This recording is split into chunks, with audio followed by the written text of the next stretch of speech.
Olá, tudo bem? Agora nós vamos fazer mais um vídeo do livro O Grande Conflito. E agora nós vamos estudar a introdução, Erguendo o Véu do Futuro. Aqui é o Enes Brandenburg, direto de você.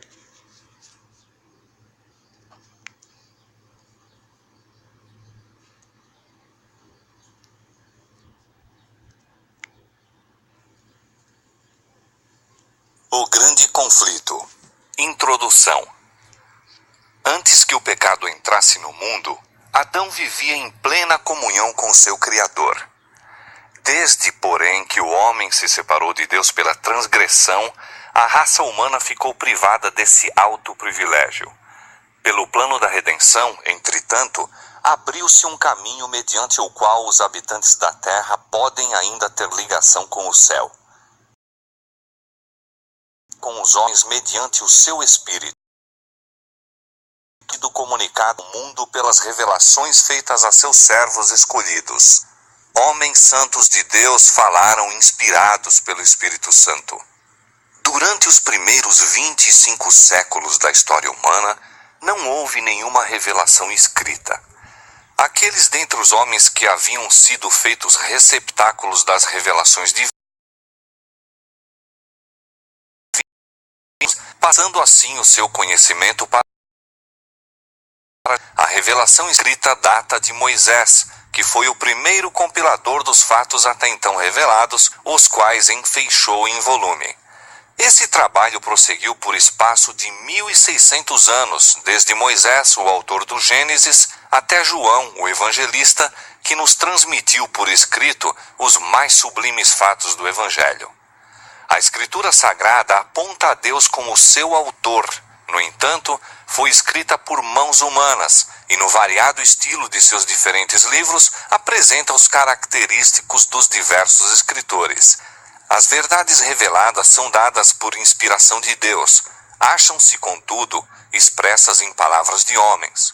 O Ser Infinito, por meio de seu Santo Espírito, derramou luz no entendimento e coração de seus servos. Deu sonhos e visões, símbolos e figuras, e aqueles a quem a verdade foi assim revelada, concretizaram os pensamentos em linguagem humana. Os 10 mandamentos foram pronunciados pelo próprio Deus e por sua própria mão. Mas a Escritura Sagrada, com suas divinas verdades, expressas em linguagem de homens, apresenta uma união do divino com o humano. União semelhante existiu na natureza de Cristo, que era o Filho de Deus e Filho do homem. Assim, é verdade com relação à Escritura, como foi em relação a Cristo, que o Verbo se fez carne e habitou entre nós. João 1. Escritos em épocas diferentes por homens de origem e posição e variando entre si quanto à sua capacidade intelectual e espiritual, os livros da Bíblia oferecem contraste de estilos e uma variedade de formas dos assuntos expostos. A fraseologia dos diferentes escritos diverge, expondo uns os mesmos fatos com maior clareza do que outros, e como sucede, às vezes, tratarem um mesmo assunto sob aspectos e relações diferentes, pode parecer ao leitor de ocasião e imbuído de algum preconceito que os seus conceitos divergem, quando um meditado estudo deixa transparecer claramente o seu fundo harmônico. Sendo tratada por pessoas diferentes, a verdade é apresentada nos seus diversos aspectos. Um escritor apresenta os pontos que se harmonizam com sua experiência ou com sua capacidade de percepção e apreciação, ao passo que outro prefere encarar a verdade por outro prisma. Todos eles, porém, atuam sob a direção do mesmo Espírito para apresentar aquilo que mais particular impressão exerce sobre aí uma variedade de aspectos da mesma verdade, mas perfeitamente harmônicos entre si. As verdades assim reveladas formam um todo perfeito que admiravelmente se adapta às necessidades humanas em todas as condições e experiências da vida. É assim que Deus escolheu comunicar sua verdade ao mundo, através de pessoas que ele mesmo, pelo seu Espírito, habilitou e autorizou para realizarem sua obra. Ele guiou a mente na escolha do que dizer e escrever. O tesouro foi confiado a vasos de barro, sem, contudo, perder coisa alguma de sua origem celestial. O testemunho é transmitido mediante a imperfeita expressão da linguagem humana, conservando, todavia, o seu caráter de testemunho de Deus, no qual o crente submisso descobre a virtude divina, superabundante em graça e verdade. Em sua palavra, Deus conferiu aos homens o conhecimento necessário à salvação. As Santas Escrituras devem ser aceitas como autorizada e infalível revelação de sua vontade. Elas são a norma do caráter, o revelador das doutrinas, a pedra de toque da experiência religiosa. Toda Escritura é inspirada por Deus e útil para o ensino, para a repreensão, para a correção, para a educação na justiça, a fim de que o homem de Deus seja perfeito e perfeitamente habilitado para toda boa obra.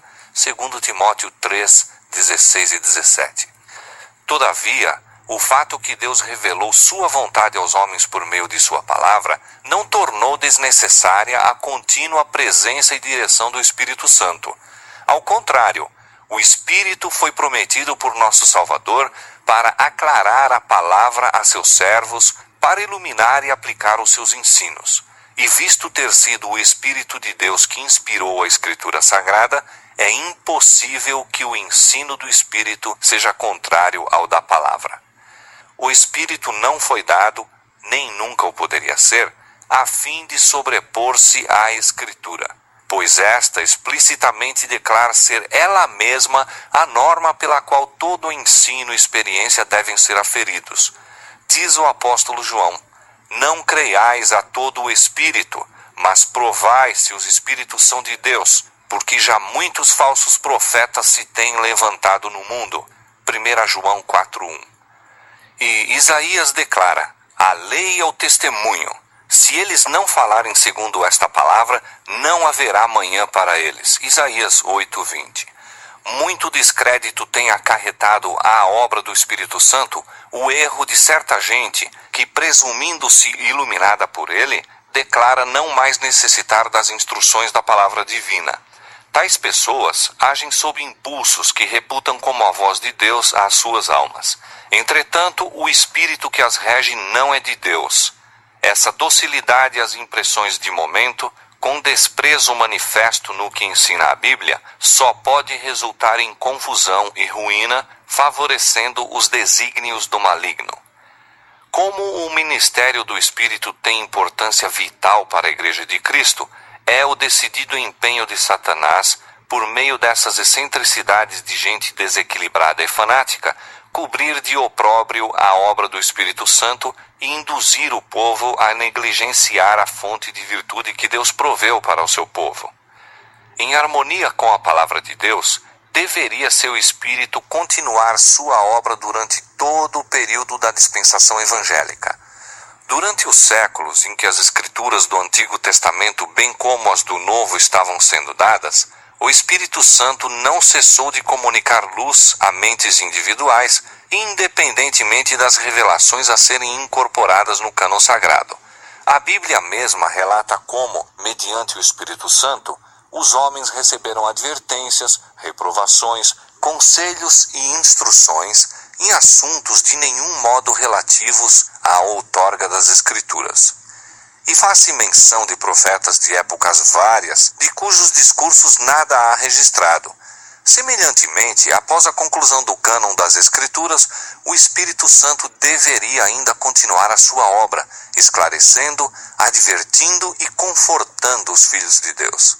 Jesus Cristo prometeu a seus discípulos: o Consolador, o Espírito Santo, que o Pai enviará em meu nome, esse vos ensinará todas as coisas e vos fará lembrar de tudo quanto vos tenho dito.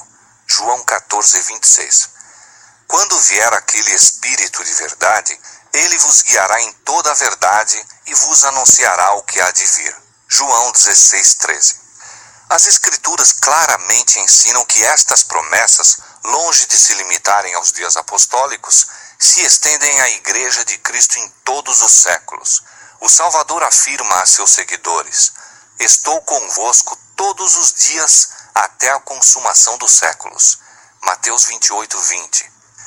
E Paulo declara que os dons e manifestações do Espírito foram postos na Igreja para o aperfeiçoamento dos santos, para a obra do ministério, para a edificação do corpo de Cristo, até que todos cheguemos à unidade da fé e ao conhecimento do Filho de Deus, a varão perfeito, à medida da estatura completa de Cristo.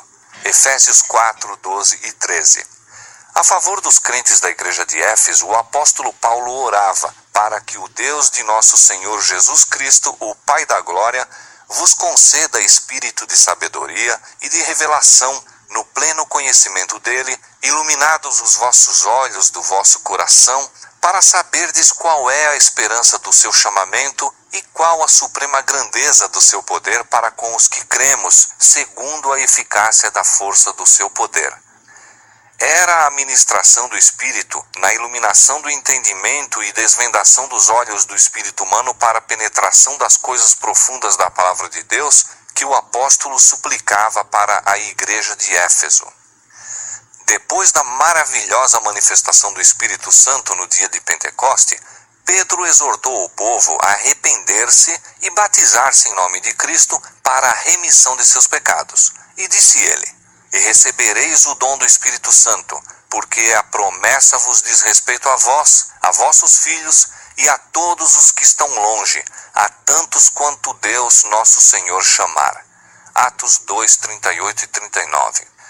Em imediata relação com as cenas do grande dia de Deus, o Senhor, pelo profeta Joel, prometeu uma manifestação especial de seu Espírito. Joel 2, 28. Esta profecia recebeu cumprimento parcial no derramamento do Espírito no dia de Pentecoste, mas atingirá seu pleno cumprimento na manifestação da graça divina que acompanhará a obra final do Evangelho.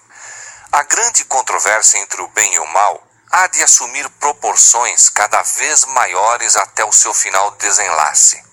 Em todas as épocas, a ira de Satanás esteve voltada contra a Igreja de Cristo, motivo pelo qual Deus adotou do seu Espírito e de sua graça, para que pudesse enfrentar todas as oposições do mal.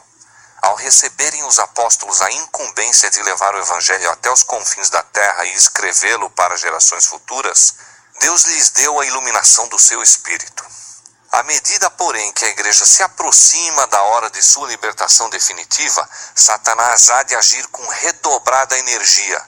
Ele desceu a vós e tem grande ira, sabendo que já tem pouco tempo. Apocalipse 12, 12. Ele operará com todo o poder e sinais e prodígios de mentira, segundo Tessalonicenses 2, 9. Durante 6.000 anos, esse espírito superior, que ocupou outrora lugar preeminente entre os anjos de Deus, tem estado devotado a uma obra de destruição e engano.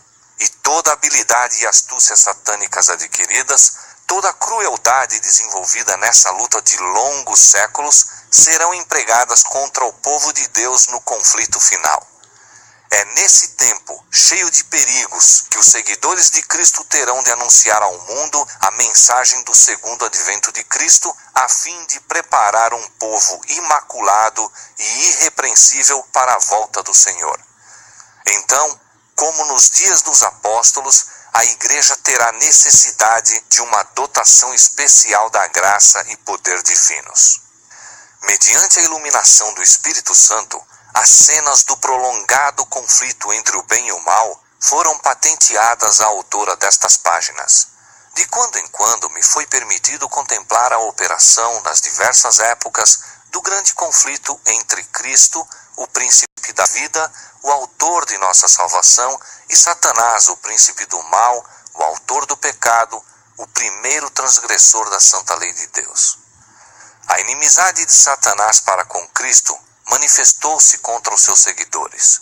O mesmo ódio aos princípios da lei de Deus, o mesmo expediente de engano, em virtude do qual se faz o erro parecer verdade, pelo qual a lei divina é substituída pelas leis humanas e os homens são levados a adorar a criatura em lugar do Criador, podem ser divisados em toda a história do passado.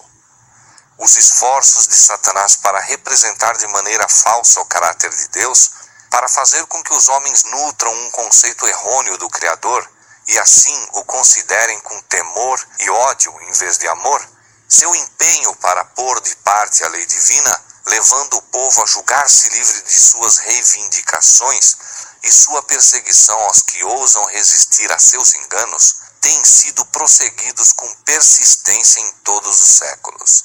Podem ser observados na história dos patriarcas, profetas e apóstolos, mártires e reformadores. No grande conflito final, como em todas as eras anteriores, Satanás empregará os mesmos expedientes, manifestará o mesmo espírito e trabalhará para o mesmo fim. Aquilo que foi, será, com a exceção de que a luta vindoura se assinalar por uma intensidade terrível, tal como o mundo jamais testemunhou. Os enganos de Satanás serão mais sutis, seus assaltos mais decididos. Se possível fora, transviaria os escolhidos. À medida que o Espírito de Deus me ia revelando à mente as grandes verdades de sua palavra e as cenas do passado e do futuro, era-me ordenado tornar conhecido a outros o que assim fora revelado, delineando a história do conflito nas eras passadas e especialmente apresentando-a de tal maneira a lançar luz sobre a luta do futuro em rápida aproximação. Para alcançar esse propósito, esforcei-me por selecionar e agrupar fatos da história da Igreja, de tal maneira a esboçar o desdobramento das grandes verdades decisivas que, em diferentes períodos, foram dadas ao mundo, as quais provocaram a ira de Satanás, e a inimizade de uma Igreja que ama o mundo, verdades que têm sido mantidas pelo testemunho dos que não amaram suas vidas até a morte. Nesses relatos, podemos ver uma prefiguração do conflito perante nós. Olhando-os à luz da palavra de Deus e pela iluminação de seu Espírito, podemos ver a descoberto os ardis do maligno e os perigos que deverão evitar os que serão achados irrepreensíveis diante do Senhor em sua vinda. Os grandes acontecimentos que assinalaram o progresso da reforma nas épocas passadas constituem assunto da história bastante conhecidos e universalmente reconhecidos pelo mundo protestante. São fatos que ninguém pode negar. Esta história apresentei-a de maneira breve, de acordo com o escopo deste livro e com a brevidade que necessariamente deveria ser observada, havendo os fatos sido condensados no menor espaço compatível com sua devida compreensão. Em alguns casos em que algum historiador agrupou os fatos de tal modo a proporcionar em síntese uma visão compreensiva do assunto, ou resumiu convenientemente os pormenores, suas palavras foram citadas textualmente. Em alguns outros casos, porém, não se nomeou o autor, visto como as transcrições não são feitas com o propósito de citar aquele escritor como autoridade, mas porque sua declaração provê uma apresentação do assunto pronta e positiva. Narrando a experiência e perspectivas dos que levam avante a obra da reforma em nosso próprio tempo, fez-se uso semelhante de suas obras publicadas. O objetivo deste livro não consiste tanto em apresentar novas verdades concernentes às lutas dos tempos anteriores, como em aduzir fatos e princípios que têm sua relação com os acontecimentos vindouros. Contudo, encarados como uma parte do conflito entre as forças da luz e das trevas, vê-se que todos esses relatos do passado têm nova significação, e por meio deles projeta-se uma luz no futuro, iluminando a senda daqueles que, semelhantes aos reformadores dos séculos passados, serão chamados, mesmo com o perigo de todos os bens terrestres, para testificar da palavra de Deus e do testemunho de Jesus Cristo. Desdobrar as cenas do grande conflito entre a verdade e o erro, revelar os ardis de Satanás e os meios por que lhe podemos opor eficaz resistência, apresentar uma solução satisfatória do grande problema do mal, derramando luz sobre a origem e a disposição final do pecado, de tal maneira a manifestar-se plenamente a justiça e benevolência de Deus em todo o seu trato com suas criaturas, e mostrar a natureza santa e imutável de sua lei, eis o objetivo deste livro. Que mediante sua influência, almas se possam libertar do poder das trevas e tornar-se participantes da herança dos santos na luz, para louvor daquele que nos amou e se deu a si mesmo por nós, é a fervorosa oração da autora. Fim da introdução.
E a tua beleza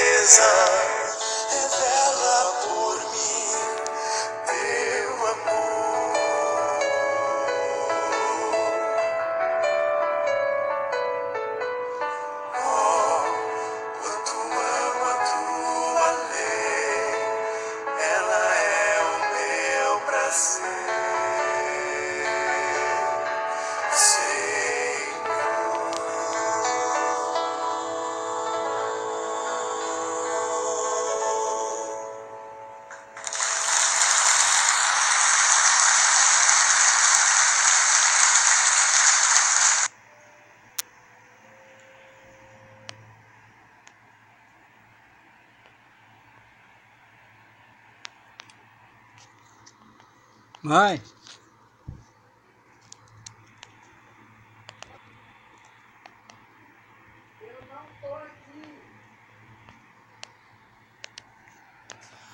Me desculpa, mas eu te amo. Você viu que louvor bonito?